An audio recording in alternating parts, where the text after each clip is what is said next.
implications of how people in today's time interpret Gandhi. So this is why I studied Gandhi Bhavan, but I also studied Hriday Gunj.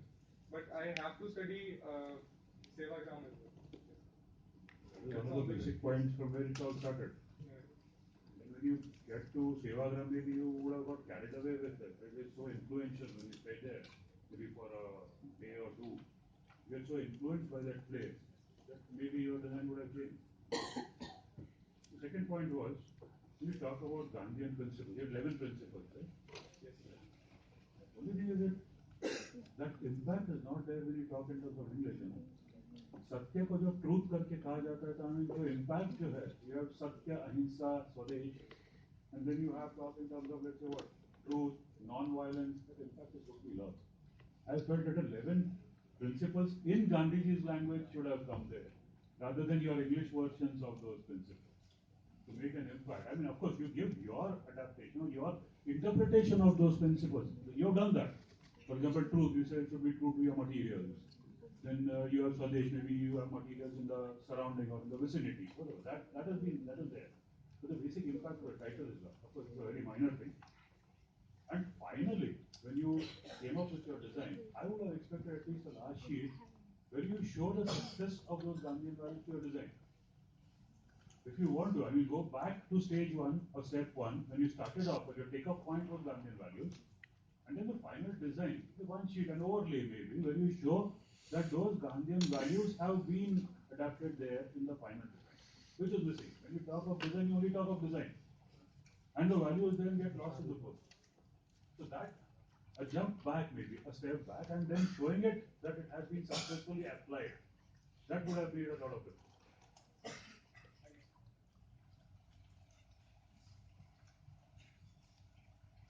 Nipun, just basic doubt I have. See, this whole thing is a riot affected people of a particular village. They got resettled. Correct. So you resettle them in a new site, just between two ponds and a madrasa. Okay. Now, later on in your presentation, you showed, dwelling units of a typical cluster for 4 individuals. So 4 individuals have certain, skills. And how did you club them? Are they fictitious or like Momina and Shahul or Rahus? Some names were there. One has a buffalo, wants to be a teacher. One was something, wanted to be a tailor, and somebody. So how did you bring these 4 individuals, because you've named them and you met them and you interacted with them? Why did you bring them together? I mean, I'm curious, that's all. And could some Gandhian values, which is the theme, have been also, like cross-religious mix? Could that have been, ultimately tolerance, ahimsa, communal harmony, which was also his values, and which is more relevant in today's context. Like you said, you're seeing it with your eyes, present generation. So the context, whether that some of that could have been brought in. Just my. So first thing, like I said that when I did some case studies about post-disaster housing or post-conflict housing, what I noticed that all the people of same type are always kept together. But then same profession or same background. But then here, when I talk about intra-community cohesion, so there were people from 9 worst affected villages, although they were Muslims, but then it always happens that your identity is your village. So what I tried to do was I took different people from different villages, and then I tried to combine them, so you get a different vibrancy altogether, and also there's no standardized way of doing it. Now that you have said that there were 9 villages, a population from 9 villages who were affected, mostly belonging to one community, and then to make it more vibrant, you drew people by lots or whatever from different villages. So different. So now I'm asking you, is that a good idea? Yes, because there are a lot of undercurrents between villages. A lot of egos, a lot of this and that. And we all know about how life is in villages, and would they be more comfortable living in a cluster where they know this neighbor since they were since their birth and childhood? That was one of the options that I also thought, but I think they all went through a similar tragedy, and yeah, I think that can be another option. I'll take it. Maybe you would like to keep one slide there. It's not just a plan. Thank you. Yeah. Something. The cluster is good. Yeah. Because they remember that they are in grief, and they've lost livelihood, maybe even near and dear ones. That's the time when they need to be with people familiar and known to each other. There can be grudges, neighboring villages. I'm not sure at that time you are going against the nature, against the grain. It's debatable. Yeah, sure. But otherwise, it's a very good effort, a very offbeat project, and it's very laudable to come up with an idea like this itself.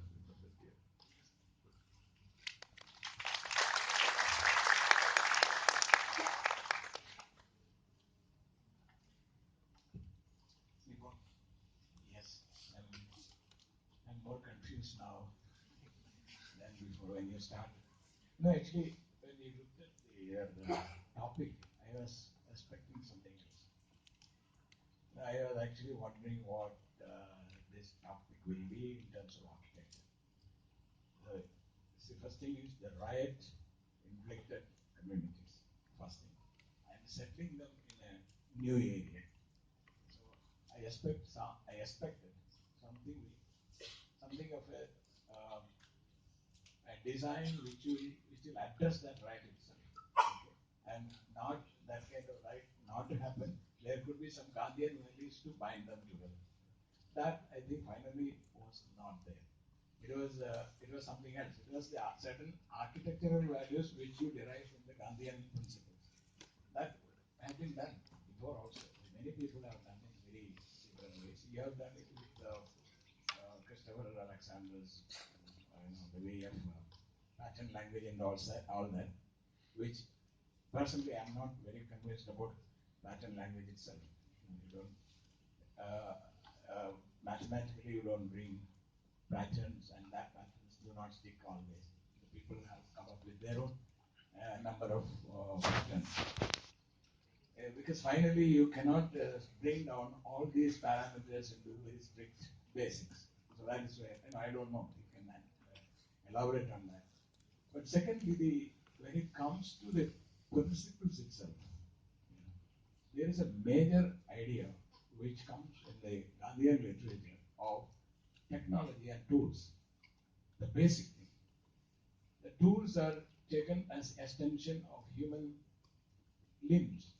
Something which ability through the limbs you use tools and actually an extension of your body itself. Where technology is not that. Technology is something more than that. There is an exterior element coming there in terms of power or something like that, which makes it happen. That is the difference. Now, that was not elaborated. So when it is not elaborated, then your question of locality comes. Now you said cement. Cement is available in that shop. Is it local material or not? It's a big question. The mud is very much local, but cement is as much local now.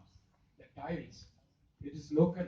It is not 5 kilometers. It may be coming from so many distant, 200 kilometers, but still it is available immediately. And what is the criterion in the today's technology to look at what is Gandhi thought as basic as local material is a big issue, big question. It is like our clothes. It is like the clothes he wore. It is not, he has created it, but that is not the way you do it. So the principles could be slightly modified when the technology changes, and that's a big thing. How do you address those issues? Today's world, it is going to be a big challenge. We cannot live in the time of the Gandhi, which he thought about it, but how those principles could be translated to today's world. Can you throw some light on that? So, starting from the last question itself, the very question. yeah, okay. Lecture. In fact, the topic's name in itself is post-right rehabilitation using Ghanaian framework of values and not the exact notions which he gave. Because, for example, charkha may not be relevant today, but then the values behind the charkha are still relevant. So all those values I try to identify. In terms of design, I had this thing in my mind while I was designing that I'll give you an example. So I went to a house after the riots, and what he did was in the last room of this house after the courtyard, he made a puncture in his ceiling. I thought it was a skylight, so I asked the guy. He said, "ये जो छत है, ये जो जगह है, यहाँ पे जब दंगे होंगे, तो मैं पूरी अपनी फैमिली को लास्ट वाले कमरे में भेज दूंगा, वहाँ पे हम बांस की सीढ़ी लगाएंगे, और वहाँ से ऊपर चल के चले जाएंगे छत पे." So this is the thing that people evolve themselves. So this was one of the things. Another thing that I wanted to tell you that I included certain points which in case of another riot will help, like multiple exit points in a cluster. All the clusters that I saw only had one single entry, so it can be closed down and it can be blocked. But then I try to give multiple exits, which like this was the example. So these are all the examples of other clusters that I saw, but then I opened them up into a big site plan. So all the clusters have multiple entries and exits. This is one of the things. So what I wanted to do is I wanted to add these things subconsciously, because when you add certain design element and you tell to the people कि जब दंगे होंगे तो तुम्हें ऐसे ऐसे करना है. So it always stays at the back of your mind that these things can be happen, and it also propagates negativity. This is what I think. So this is why that was the reason behind that. Another thing is the patterns. So the patterns are always evolving. So I also do not say that these are the final ones. Like even after I did my thesis, I went to different people, had different discussions with them, and I made new patterns also, which can be used. So evolution, when you look at the Gandhian principles, evolution is also one of the things. It must be somewhere. It's in the bigger this thing, but it's not visible. But it is also there. So that was another thing. Doing here, yes, I understand what you are telling. Now, the whole purpose of my question is, this is what you design and give it to them. Not always. Yeah. What people do is what they design and give. Okay. But there's a difference. It is not totally difference of one person designing and other people taking on. It is a question of a code of living. That code of living gives a design by itself. It's like weaving. Okay. If we are trying, it is pattern language is exactly that is talking about. So if we can define a code by which people can accept that code and go on living, and they will keep evolving. That is what happened to all code-based architecture in the past. Are we trying to do that, or are we going to give one-off design as an architect? There's a difference between the architecture of the folk and the architecture of high design by an architect.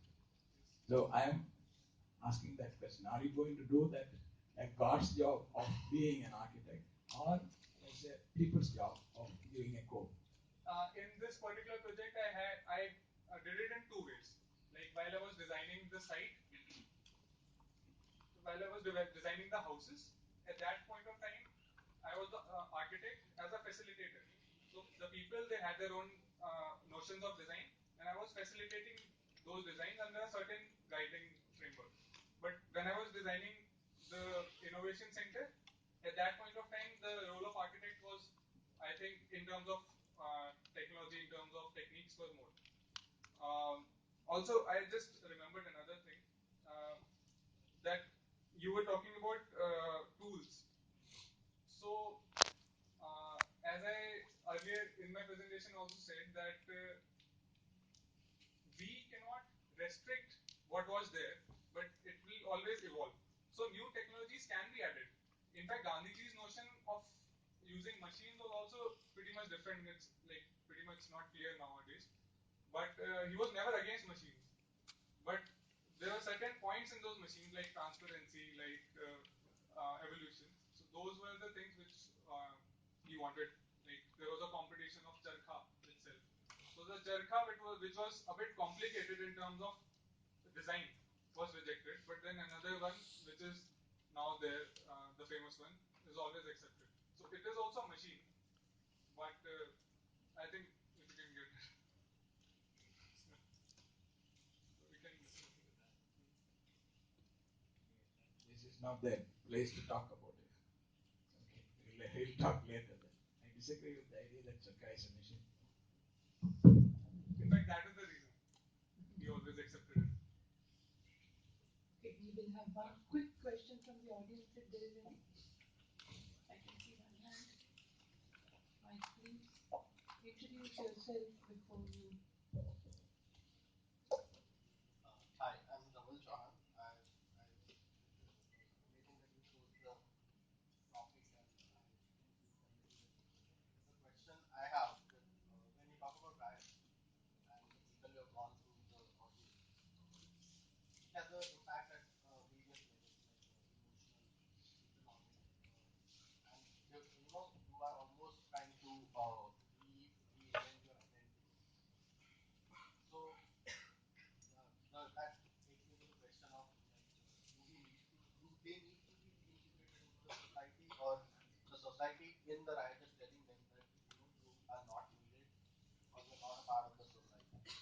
So does the architecture of the place need them to be need for facilitate reintegration into the society?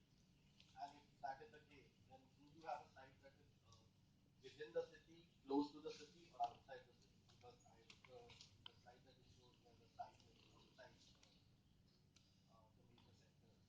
is it going to facilitate, or So have you addressed that kind of a question, or is it? Yes, actually, I'll tell you about the site. So this is the place. Around the place, there's a mixed community that's also living there, which has Hindus and Muslims as well. So one of the things is that if it was good, if the earlier situation was good, riots would never have been happening. But then, since now we have an opportunity to, through architecture, to make something which can accommodate the other communities as well, which can influence harmony among the communities. So, how do we do it in architecture? That was the biggest concern. So, for that, I tried to give the public spaces like the Rural Innovation Center, where people from different communities can come together and like it's healing through knowledge. So I think that is the best healer. And also I'm not I'm just trying to add one more identity to the people. Like earlier they only had their identity of being a of let's say being a Hindu or being a Muslim. But now if they come here and if they learn, if they make new things, they'll also have identity of a wood artisan. Also have another identity of a mason, of a good artisan. So adding multiple identities to the people is also important, which I think. Thank you. Thank you.